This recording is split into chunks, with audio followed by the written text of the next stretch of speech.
بسم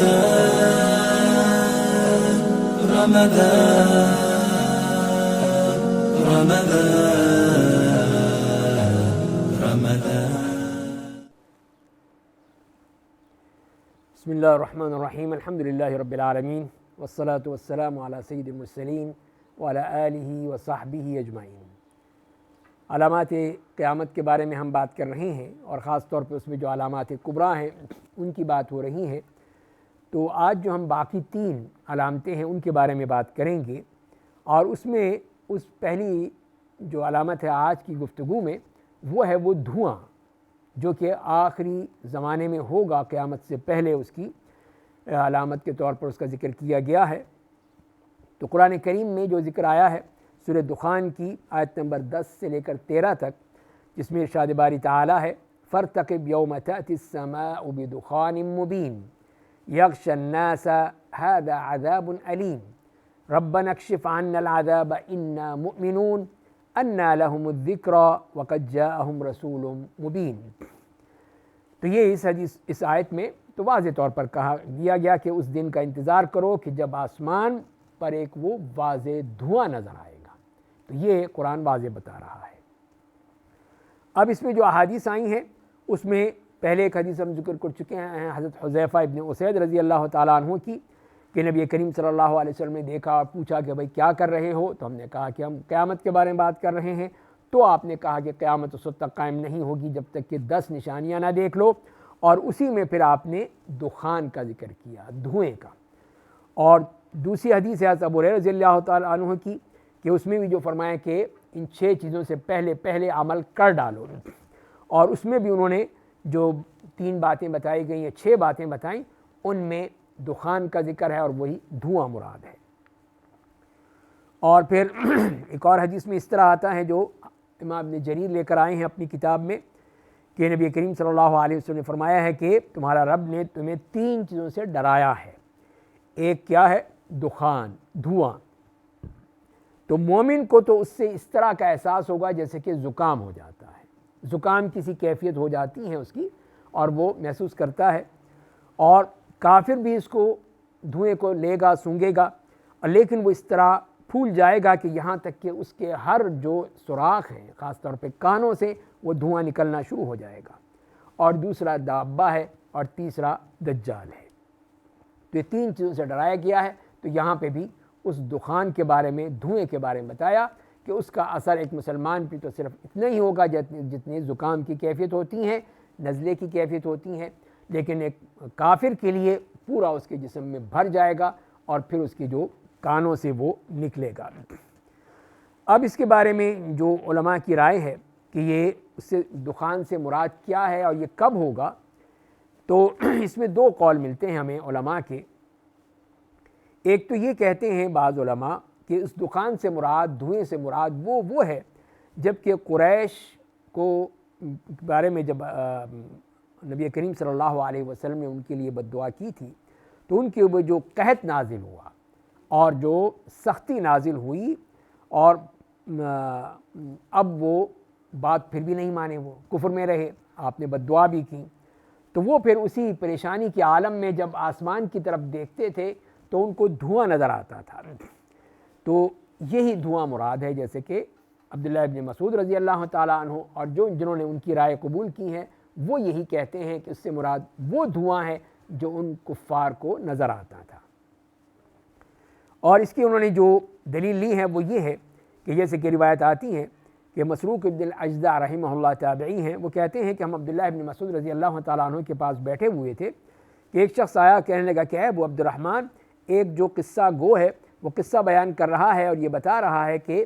جو دھوئیں والی آیت ہے وہ آئے گی اور کافروں کے سانس کو پکڑ لے گی یا سانس میں داخل ہو جائے گی، اور مومنوں کو اس کو صرف زکام کی سی کیفیت ہوگی۔ تو عبداللہ بن مسعود رضی اللہ تعالیٰ عنہ بیٹھ گئے اور وہ غصے میں تھے اور کہا کہ لوگو اللہ کا تقوی اختیار کرو، اللہ سے ڈرو، تم میں سے کسی کو کوئی چیز معلوم ہو جائے تو پھر وہی کہے جو وہ جانتا ہے، اور جو نہیں جانتا ہے تو وہ یہ کہے کہ اللہ عالم، یہ مت کہے کہ میں جانتا ہوں بلکہ کہہ دے اللہ عالم۔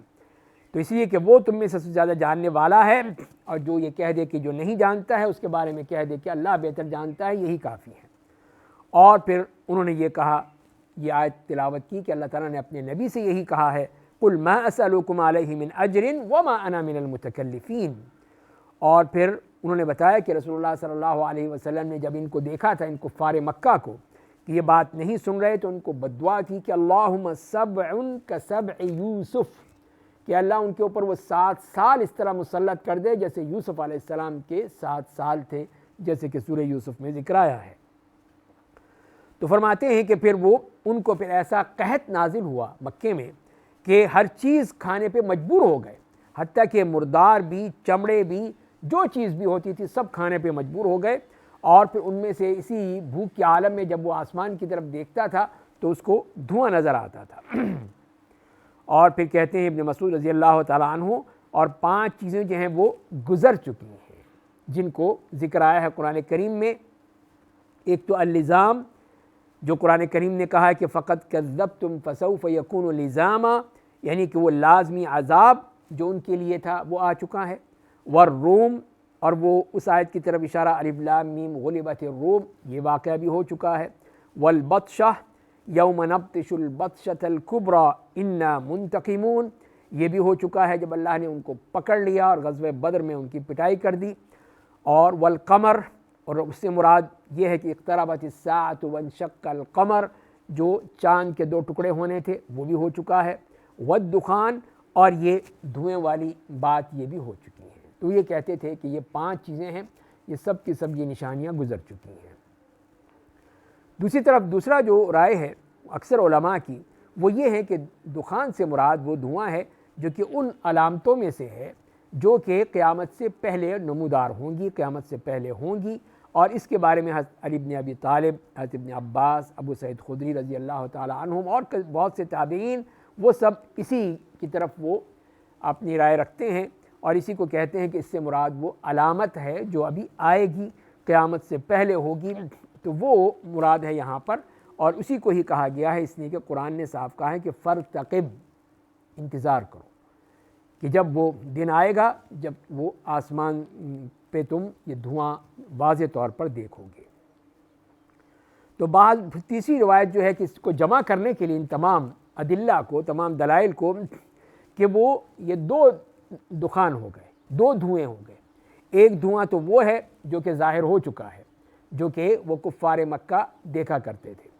اور دوسرا دھواں وہ ہے جو کہ آخر میں ہوگا، قیامت سے پہلے ظاہر ہوگا۔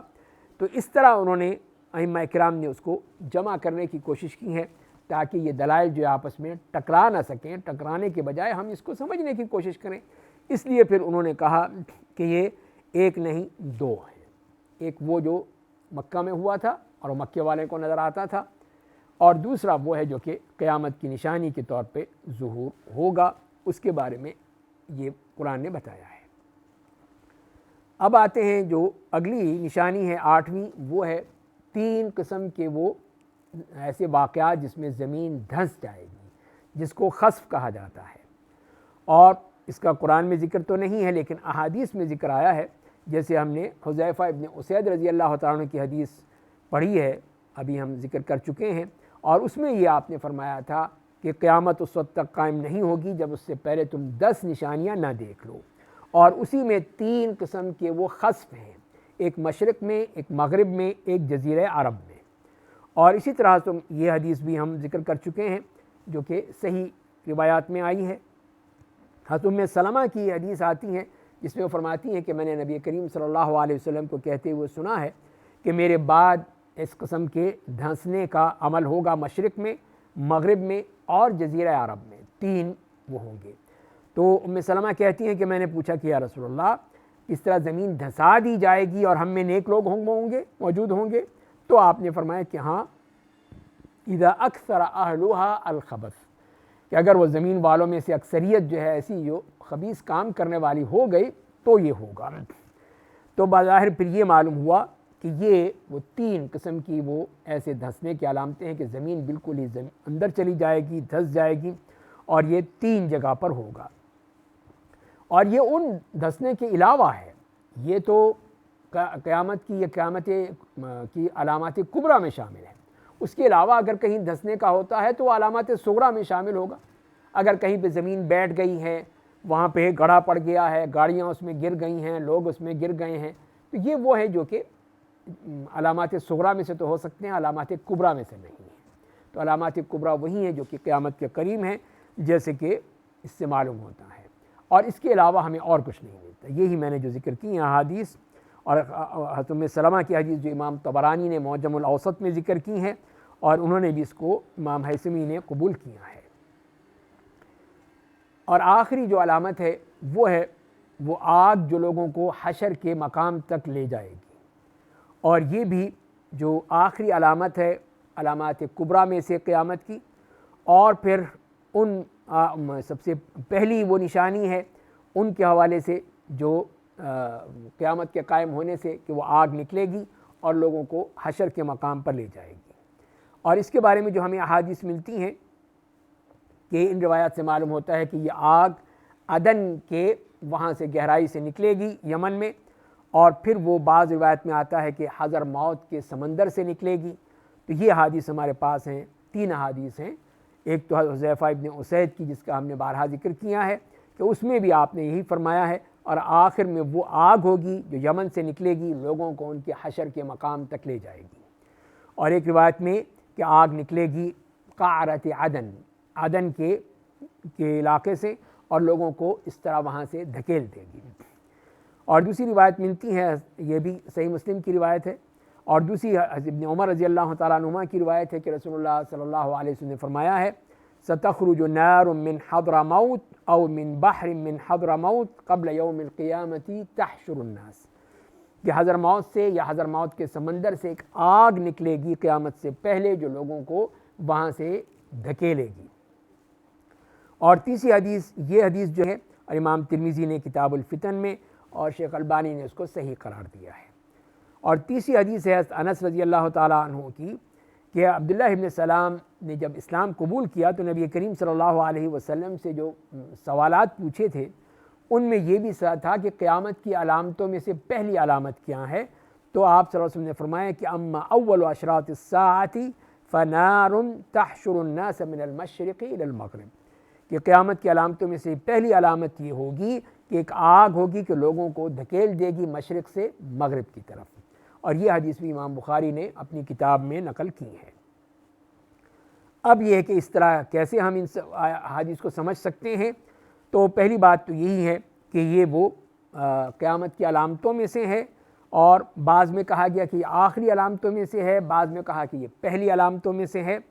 تو آخری اس لحاظ سے ہے کہ جتنی بھی احادیث میں ذکر آیا ہے نشانیوں کا، اس میں سب سے آخری میں اس کو ذکر کیا گیا ہے، جیسے حذیفہ ابن اسید کی حدیث میں ہم دیکھتے ہیں۔ اور پہلی اس لحاظ سے ہے کہ یہ پہلی وہ نشانی ہوگی جو کہ قیامت کے حوالے سے ہوگی، اور قیامت اس کے قریب آ جائے گی، اور جیسے ہی سور میں نفخ کیا جائے گا یا سور میں پھونکا جائے گا، تو اس کے بعد سے پھر یہ علامتوں کا ظہور شروع ہو جائے گا۔ اور جہاں تک کہ اس کے خروج کا معاملہ ہے کہ کہاں سے نکلے گا، یا کہاں سے نکلے گی، یمن سے یا عدن سے یا حضرموت سے، تو یہ مختلف قسم کی ہمیں روایت آئیں ہمارے پاس، اور اس میں ہم یہ جمع کیا جا سکتا ہے کہ عدن سے نکلنا یہ اس کا منافی نہیں ہے کہ جو دوسری وہ کہی گئی ہیں، تو یہ بھی اس کا مطلب یہی کہ وہاں سے وہ شروع ہوگی اور پھر لوگوں کو ان کے اصل مقام کی طرف جو لے جائے گی، اور یہ ان کا مقام جو ہے وہ جو کہہ رہے ہیں مشرق سے مغرب کی طرف، تو ظاہر ہے کہ جو مشرق میں لوگ ہیں ان کے لیے وہ حشر جو ہے وہ مغرب کی طرف ہوگا، اسی لیے وہاں پہ ان کو لے جائے گی۔ اور یہ بھی کہا گیا کہ اس سے مراد وہ آگ سے مراد وہ فتنے ہیں جو کہ بہت بڑے فتنے آئے، جنگ و جدال ہوا، قتل و غارت ہوا، ہزاروں لاکھوں لوگ مارے گئے، مشرق سے نکلے اور پھر وہ پورے اس علاقے میں پھیلتے چلے گئے ایسے فتنے، تو وہ بھی ہو سکتے ہیں۔ لیکن بہرحال جو ہمیں حدیث سے جو معلوم ہوتا ہے کہ یہ حقیقی آگ ہے، یہ صرف ایک تعویل تو ہو سکتی ہے کہ فتنے اس سے مراد ہیں، لیکن اصل بات یہی ہے کہ وہ حقیقی طور پر آگ ہے۔ اب یہاں پہ یہ بھی ہم جان لیں کہ حشر کا مقام کہاں ہوگا، اس سے مراد کیا ہے جس کی طرف یہ آگ دھکیل کر لوگوں کو لے جائے گی۔ تو اصل یہی ہے جیسے کہ کہا گیا کہ حشر کا جو مقام ہے وہ شام کا علاقہ ہے، شام میں، جیسے کہ روایات میں آیا ہے۔ تو پہلی روایت ہمیں ملتی ہے بحث ابن حکیم اپنے والد، اور وہ اپنے والد یعنی دادا سے روایت کرتے ہیں کہ نبی کریم صلی اللہ علیہ وسلم سے میں نے سنا ہے کہ آپ نے فرمایا کہ انکم محشورون رجالا ورکبانا، کہ تم سب کو اس طرح حشر کی طرف لے جایا جائے گا، پیدل بھی اور سوار بھی۔ وتجرون علی وجوہکم ہاہنا واومأ بیدہ الی الشام، اور اپنے اس طرح چہروں کے بل تم اس طرح بھاگ رہے ہوگے، اور پھر آپ نے شام کی طرف اشارہ کیا۔ یہ حدیث بھی امام احمد اور امام ترمذی نے نقل کی ہے۔ دوسری حدیث آتی ہے جس میں حضرت ابو ذر رضی اللہ تعالیٰ عنہ روایت کرتے ہیں کہ رسول اللہ صلی اللہ علیہ وسلم نے فرمایا ہے الشام ارض المحشر والمنشر، کہ شام ہی حشر کی جگہ ہے اور وہیں پہ واپسی کا مقام ہے۔ تو یہ روایت بھی ہمیں امام احمد نے نقل کی ہے، اور امام ابن ماجہ نے نقل کی اپنی کتاب میں، اور امام البانی نے ان کو تصحیح کی ہے۔ اور حافظ ابن حجر کہتے ہیں کہ حضرت ابن عباس نے کہا ہے کہ من شک ان المحشر ہاہنا یعنی الشام فلیقرأ اول سورۃ الحشر، کہ جو اس بات کے بارے میں شک ہے کہ یہ حشر جو ہے وہ شام میں ہے، تو اس کو چاہیے کہ وہ پہلے سورۃ الحشر کی جو آیات ہیں ان کی تلاوت کرے، اور ان سے رسول اللہ صلی اللہ علیہ وسلم نے کہا کہ یومئذ اخرجوا، کہ یہاں سے اب نکلو۔ تو یعنی جو وہاں کے لوگ تھے ان سے کہا کہ جاؤ یہاں سے نکل جاؤ، کہا کہاں جائیں؟ کہا الی ارض المحشر، کہ جو حشر کا مقام ہے وہاں پہ نکل جاؤ۔ اور اس کے بارے میں حشر کے شام کے بارے میں آپ نے خود دعا کی ہے، اللہم بارک لنا فی شامنا، اللہم بارک لنا فی یمننا، کہ اللہ ہمارے شام میں برکت عطا فرما، ہمارے یمن میں برکت عطا فرما۔ اس طرح یہ بے شمار ہمارے پاس احادیث ہیں جو کہ فضائل شام کے بارے میں آئی ہیں اور اس کی فضیلت کا ذکر کیا گیا ہے۔ اور پہلے ہم ذکر کر چکے ہیں کہ اسی آخری زمانے میں شام میں ہی عیسیٰ علیہ السلام کا نزول ہوگا، وہیں پہ تشریف لائیں گے، اور وہیں پہ سارے مسلمان جمع ہوں گے دجال کے قتل کرنے کے لیے، اور پھر عیسیٰ علیہ السلام باب لد کے قریب دجال کو قتل کر دیں گے۔ اس کے علاوہ یہ بھی ہے کہ شام جو ہے وہ علاقہ ہے جہاں پہ انبیاء کرام تشریف لائے، نبی کریم صلی اللہ علیہ وسلم اسراء پر تشریف لے گئے۔ اس کا زمانہ کب ہوگا، کس زمانے میں ہے، تو وہ اس کے بارے میں بھی اختلاف ہے علماء کے بارے میں کہ کب ہوگا، یہ دنیا میں ہے یا آخرت میں ہے۔ یہ ایک اختلافی صورت پیدا ہو گئی کہ بعض لوگوں نے کہا کہ یہ آخرت میں ہوگا جب لوگ اپنی قبروں سے نکلیں گے، یہ بعض لوگوں کی رائے ہے۔ لیکن جو اکثریت ہے، جمہور علماء ہیں، ان کی رائے یہ ہے کہ یہ حشر جو ہے یہ دنیا میں ہی ہوگا، قیامت سے پہلے ہوگا، اور لوگوں کو اسی حالت میں زندہ سلامت ان کو شام کی طرف لے جایا جائے گا۔ اور جہاں تک کہ وہ جو حشر ہے قبروں سے موقف کی طرف یا حشر کے مقام کی طرف، تو وہ اس سے بالکل مختلف ہے، اس کا ذکر ہی مختلف ہے جو قرآن کریم نے ذکر کیا ہے۔ اس لیے کہ اس کو جو یہاں کا جو حشر ہے جو اس حدیث میں آیا ہے، ان حدیث میں کہ جو دنیاوی طور پر ہوگا، وہ حدیث ہے جو حضرت ابو ہریرہ رضی اللہ تعالیٰ عنہ روایت کرتے ہیں کہ رسول اللہ صلی اللہ علیہ وسلم نے فرمایا کہ یحشر الناس علی ثلاث طرائق راغبین راہبین، کہ لوگوں کو اس طرح حشر کی طرف لے جایا جائے گا 3 طریقوں سے۔ راغبین یعنی چاہتے ہوئے بھی اور ڈرتے ہوئے بھی، 2 ایک اونٹ پر ہوں گے، 3 ایک اونٹ پر ہوں گے، 4 ایک اونٹ پر ہوں گے، 10 ایک اونٹ پر ہوں گے، اور تو ان کو سب کو آگ جو ہے وہ دھکیل رہی ہوگی، اور انہی کے ساتھ ہی وہ گزارا کرے گی، انہی کے ساتھ ہی وہ وقت گزارے گی۔ اگر وہ آرام کریں گے تو ان کے ساتھ، رات گزارے گی تو ان کے ساتھ، صبح کریں گے تو ان کے ساتھ، شام کریں گے تو ان کے ساتھ، وہ آگ ان کے ساتھ ہوگی۔ اور اس طرح کی کتنی بھی احادیث سے معلوم ہوتا ہے کہ یہ دنیا میں ہی یہ عمل ہوگا، دنیاوی طور پر ہے، یہ آخرت کے حوالے سے نہیں ہے۔ اور اسی میں پھر یہ لوگ جو ہیں سب وہ اسی حشر کی طرف چلے جائیں گے، اور جہاں پہ سب وہ جمع ہوں گے۔ جہاں تک کہ آخرت کا حشر ہے وہ ایک الگ چیز ہے جس کے بارے میں احادیث نے بتا دیا ہے کہ اس میں سب کے مومن ہوں اور کافر ہوں، وہ کس حالت میں ہوں گے کہ وہ بالکل ہی ننگے پاؤں، ننگے جسم، اس میں وہ وہاں پر ہوں گے۔ اور جیسے کہ ابن عباس رضی اللہ تعالیٰ عنہ کی روایت ہے کہ نبی کریم صلی اللہ علیہ وسلم نے ہمیں یہ نصیحت فرمائی، خطبہ ارشاد فرمایا اور کہا کہ یا ایھا الناس انکم تحشرون الی اللہ حفاۃ عراۃ غرلا،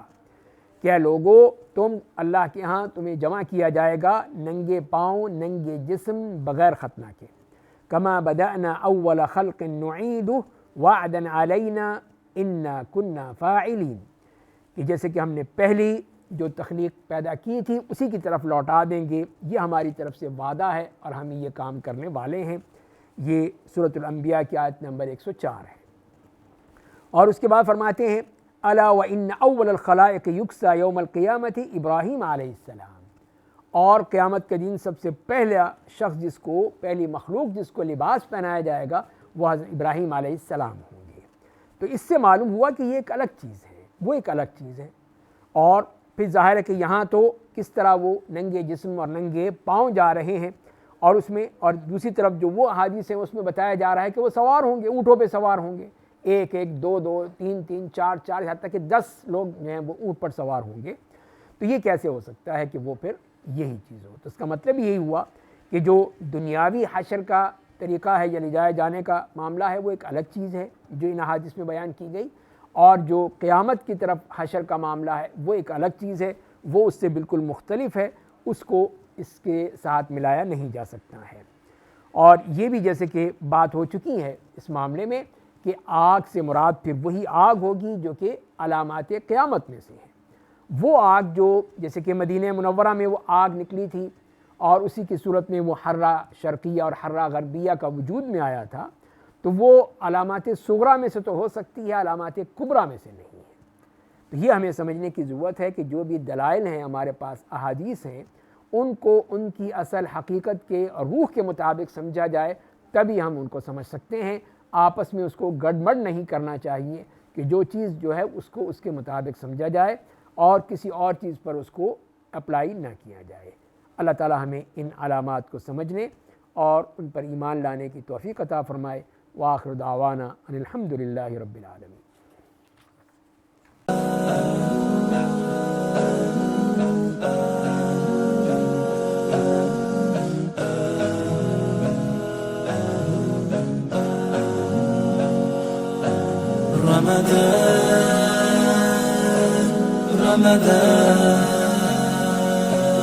رمضان